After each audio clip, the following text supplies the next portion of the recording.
Hi everyone, welcome to my channel. I hope आप सब लोग बहुत अच्छे होंगे। I am back from my India trip और मेरा एक लॉन्ग व्लॉग बहुत टाइम बाद आया है। इंडिया जाने के बाद मैंने सोचा था कि मैं वहाँ रोज़ व्लॉग बनाऊंगी, आई विल रिकॉर्ड वीडियोस, पर वहाँ जाके मैं जैसे सब ही भूल गई। आई was just spending time with my family, eating good food और इधर उधर घूम रही थी, अच्छा अच्छा खा रही थी। उस बीच में थोड़ा बहुत जितना हो पाया I was able to record it, लेकिन बहुत ज़्यादा चीज़ें मैं रिकॉर्ड कर ही नहीं पाई। तो ये मेरा वीडियो है मेरी पूरी इंडिया समरी के बारे में, जिसमें कुछ ज़्यादा नहीं है। I spend first 2 weeks of my trip in Gurgaon, where I just mostly ate, spend time with my mother in law and just chill. Gurgaon के जितने फेमस स्पॉट्स हैं, जैसे ओम स्वीट्स के छोले भटूरे, यहाँ की राज कचौरी, वो सब मैंने बहुत दो दो तीन तीन बार खाया है 2 ढाई हफ्ते के स्पैन में। और इसके अलावा सदर बाज़ार में जो रेवाड़ी स्वीट्स है, वहाँ से भी मैंने बहुत सारी चीज़ें इंजॉय की हैं। ये समोसा वहीं का है, they make really tasty samosas, और मुझे गुड़गांव में सिर्फ रेवाड़ी स्वीट्स के समोसे छोले ही पसंद हैं। गुड़गांव में 2 ढाई हफ्ते स्पेंड करने के बाद टाइम आ गया था मुझे मेरे घर जाने का, जो है उत्तराखंड में। तो उससे पहली रात जब मैं ट्रैवल करने वाली थी, यहाँ का मौसम कुछ ऐसा था, लेकिन अगली मॉर्निंग जब मैं घर पहुँची तो the weather was so nice. हल्की हल्की ठंड थी और यहाँ पहुँचते ही ना सारा मूड अपने आप ही अच्छा हो जाता है। गुड़गांव में मेरे आने से पहले 2-3 दिन पहले गर्मी थोड़ी सी बढ़ने लगी थी, पर यहाँ पर आते ही ठंडी ठंडी हवा, साफ़ हवा और फ्रेश एयर जो होती है, वो महसूस करते ही ना सारा का सारा मूड खुद ही अच्छा हो जाता है। यहाँ आने की सबसे अच्छी बात ये है कि यहाँ पर टाइम पास के लिए आपको कुछ भी नहीं चाहिए। I think I was here for almost 2 weeks and few more days. मुझे कभी अपने फ़ोन की ज़रूरत भी नहीं पड़ी। जिस दिन मैं पहुँची थी उस दिन मैंने थोड़े बहुत वीडियोस बनाए, और उसके बाद भी मैंने सोचा कि कुछ वीडियोस मैं कल से बनाना स्टार्ट करूँगी। बट जब आप अपनी फैमिली के पास बहुत टाइम बाद जाते हो, right, you just forget about everything else. You just want to live in the moment, कि आप उस टाइम पे वहाँ पर हो। You just want to enjoy things with your family, talk to them, share things with them. तो ऐसे में टाइम का पता ही नहीं चलता, and recording is the last thing that you want to do. I really wanted to record, but मैं कुछ भी रिकॉर्ड कर नहीं पाई because I was just spending time with my family, good time with my family. Also मैं घर भी ऐसे टाइम पे पहुंची जब मेरी कज़न की वेडिंग थी, तो मेरा एक हफ्ता तो पूरा वेडिंग प्रिपरेशंस में और पूरी मौज मस्ती में ही निकल गया। उसके साथ साथ we went on few small trips हमारे घर के आसपास की, और उसमें हमने बहुत सारी चीज़ें देखी। ऐसा कुछ नहीं है जिसे हम जानते नहीं हैं, हम फेमिलियर हैं सब चीज़ों से। और हम लोकल टैक्सी से भी गए, जिससे पूरे बचपन की याद आ गई जब हम स्कूल जाया करते थे लोकल टैक्सी से। It was a very very nice trip, specially अपने घर आके तो बहुत ही अच्छा लगा। और देखते ही देखते टाइम हो गया था वापस कनाडा आने का। तो व्लॉग के इस दूसरे पार्ट में मैं कवर करने वाली हूँ कुछ ऐसी चीज़ें जो मैं हमेशा करती हूँ किसी भी ट्रैवल से वापस आने के बाद। मैं चाहे डोमेस्टिक ट्रैवल करूँ चाहे इंटरनेशनल ट्रैवल करूँ, there are few things that are constant. कुछ ऐसी चीज़ें हैं जो मेरे लिए नॉन नेगोशिएबल हैं, और मैं चाहे कहीं से भी आऊँ मैं ये ज़रूर करती हूँ। तो चलिए मैं आपको बताती हूँ कुछ ऐसी ही छोटी छोटी चीज़ें। इंडिया से कनाडा की पूरी journey, including the flight and the time that it takes to reach my home, पूरे के पूरे 30 घंटे हो जाते हैं। तो 30 घंटे के ट्रैवल के बाद आप ज़्यादा कुछ एक्सपेक्ट नहीं कर सकते, पर कुछ चीज़ें मैं ज़रूर करती हूँ। जैसे सबसे पहले जितने भी ट्रैवल बैग्स मेरे पास होते हैं, मैं उनको कभी भी अनअटेंडेड या घर के अंदर नहीं लेकर के जाती।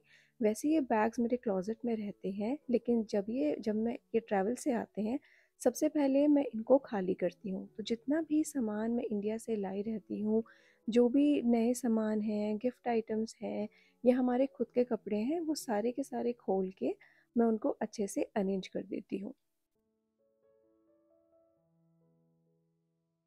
इससे सबसे ज़्यादा कन्वीनियंस ये रहती है कि अगर कुछ ऐसा आइटम जो आप लेकर के आए हैं, जैसे शैम्पूज़ हैं, कंडीशनर है, अगर उसमें कोई भी आइटम है जो लीक हो सकता है, आप उसको उसकी जगह पे रख सकते हैं हाथों हाथ।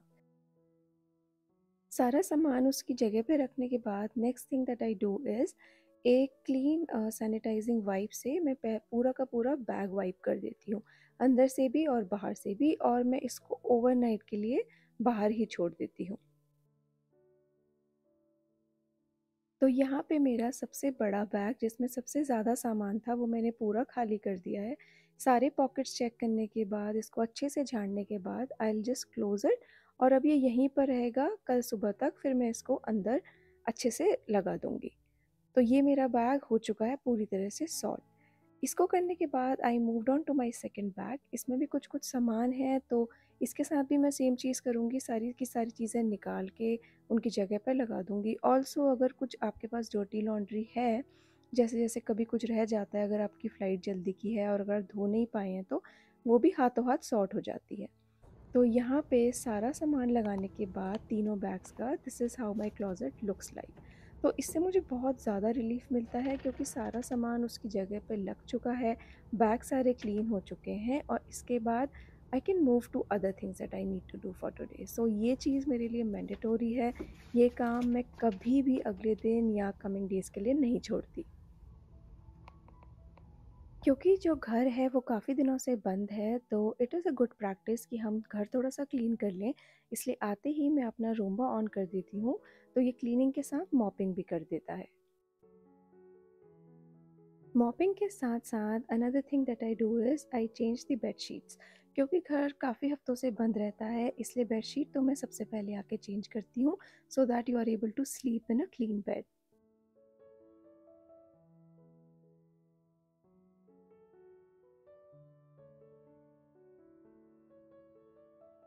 ये सारा काम करने के बाद आई गो फॉर अ शावर।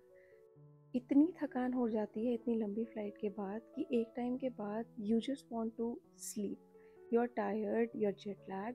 तो sleep is another thing that you have to do, but first I take a very nice shower 5-10 minute के लिए, and then I proceed on to do other things.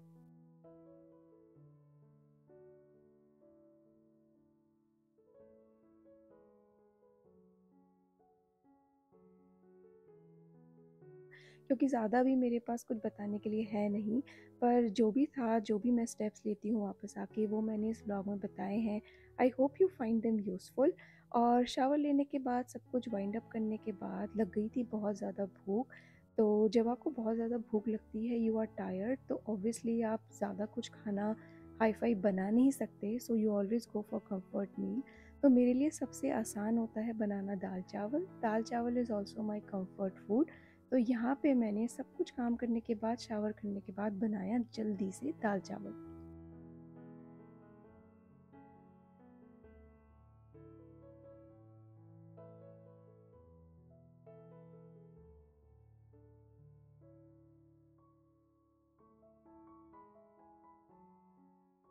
तो ये रही मेरी final plate जो मैंने सिर्फ आधे घंटे में बनाई है, लेकिन ये बहुत ही ज़्यादा स्वाद बना था, and it is time for me to eat it. और बस खाना खाने के बाद the only thing that you want to do for another 2 to 3 days is sleep. क्योंकि बहुत ज़्यादा थकान है, टाइम डिफरेंस है, जेट लैग है, तो उसे जाने में थोड़ा सा टाइम लगेगा। तो उसके लिए another important thing that you have to do, जो करना ही पड़ता है, वो है rest, and a lot of rest. तो ये था मेरा आज का रैम्बलिंग और एक छोटा सा vlog. I will see you guys in the next vlog. तब तक के लिए, if you like my content, please subscribe to my channel and let me know if you have any feedback in the comment section. Bye.